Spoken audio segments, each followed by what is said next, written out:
السلام علیکم غامدی صاحب۔ وعلیکم السلام۔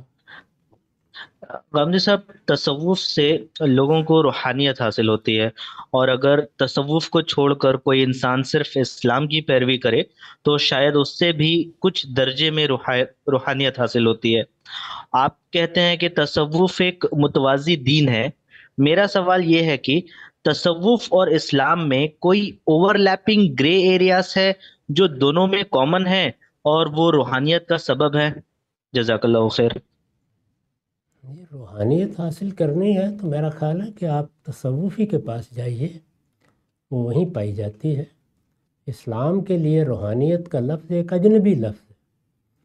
قرآن حدیث کا پورا ذخیرہ اس سے بالکل خالی ہے، یہ کوئی چیز نہیں۔